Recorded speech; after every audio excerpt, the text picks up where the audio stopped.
Genesis chapter 31. He heard the words of Laban's sons, saying, Jacob has taken away all that was our father's. From that which was our father's he has gained all this wealth. Jacob saw the expression on Laban's face, and look, it was not as it had been. The Lord said to Jacob, Return to the land of your fathers, and to your relatives, and I will be with you. Jacob sent and called Rachel and Leah to the field where his flock was, and said to them, I see the expression on your father's face, that it is not what it was before. But the God of my father has been with me. You know that I have served your father with all of my strength. Yet your father has cheated me and changed my wages 10 times, but God did not allow him to hurt me. If he said this, the speckled will be your wages, then all the flock bore speckled. If he said this, the streaked will be your wages, then all the flock bore streaked.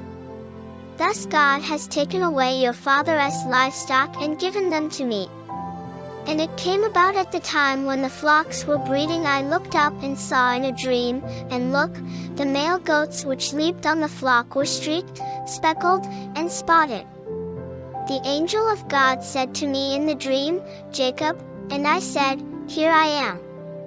He said, Now lift up your eyes, and look, all the male goats which leap on the flock are streaked, speckled, and spotted, for I have seen all that Laban has done to you.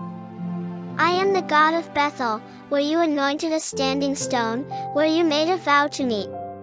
Now arise, go out from this land and return to the land of your birth. Rachel and Leah answered him, Is there yet any portion or inheritance for us in our father's house? Aren't we regarded by him as foreigners? For he has sold us, and he has used up what was paid for us. For all the wealth which God has taken away from our father, that is ours and our children's. Now then, whatever God has said to you, do. Then Jacob got up and put his sons and his wives on the camels. And he took away all his livestock and all his property which he had acquired, including the livestock which he had gained in Paddan Aram, to go to Isaac his father in the land of Canaan. Now Laban had gone to shear his sheep, and Rachel stole the idols that belonged to her father. Jacob outwitted Laban the Aramean by not telling him that he intended to flee. So he fled with everything that he had, and he arose and crossed the river, and set out toward the hill country of Gilead. Laban was told on the 3rd day that Jacob had fled. He took his relatives with him, and pursued after him for 7 days, and caught up with him in the hill country of Gilead. God came to Laban the Aramean in a dream at night, and said to him, Be careful that you do not speak to Jacob either good or bad. Laban caught up with Jacob. Now Jacob had pitched his tent in the hill country, and Laban with his relatives camped in the hill country of Gilead. Laban said to Jacob, What have you done? You have deceived me, and carried away my daughters like captives taken in war? Why did you flee in secret and deceive me, and not tell me, so that I might have sent you away with joy and singing, with a tambourine and with a lyre? And you did not allow me to kiss my sons and my daughters? Now you have done foolishly. It is in my power to do you harm, but the God of your father spoke to me last night, saying, Be careful that you do not speak to Jacob either good or bad. Now you have indeed gone away, because you longed greatly for your father's house. But why have you stolen my gods? Jacob answered Laban, Because I was afraid, for I thought that you would take your daughters from me by force. Anyone you find your gods with shall not live. In the presence of our relatives, identify what I have that is yours, and take it with you. For Jacob did not know that Rachel had stolen them.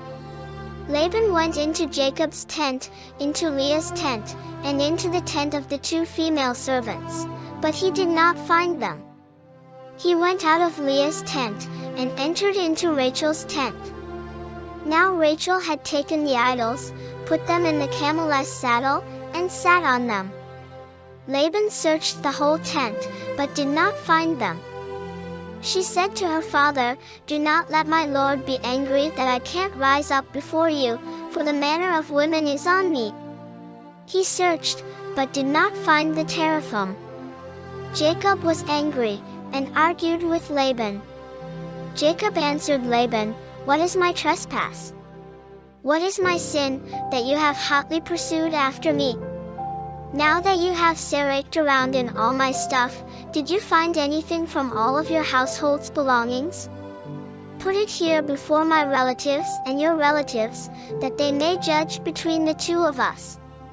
These 20 years I have been with you.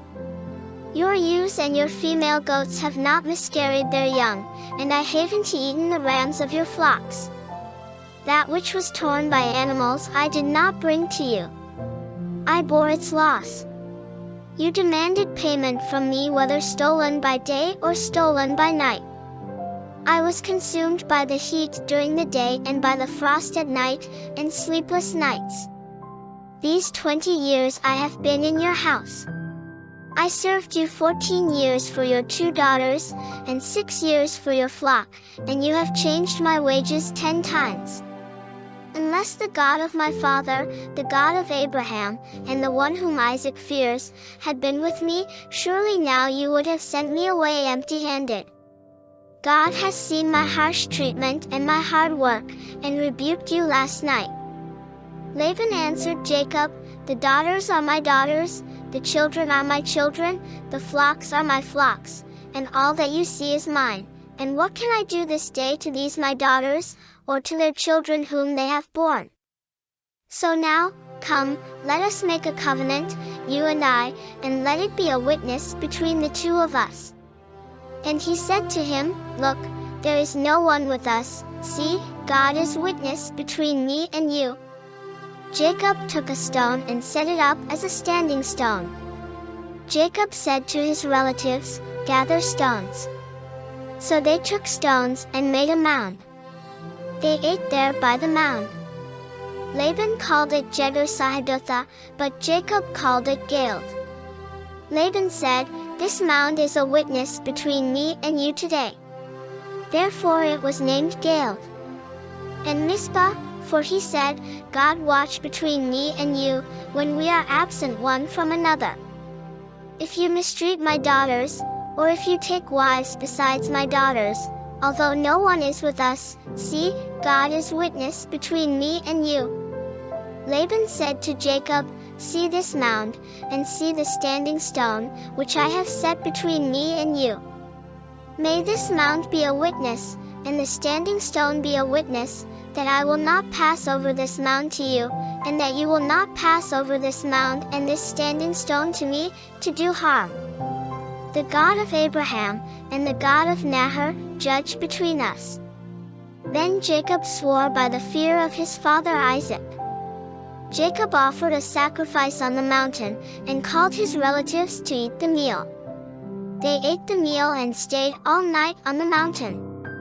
Early in the morning, Laban rose up, and kissed his sons and his daughters, and blessed them. Laban departed and returned to his place.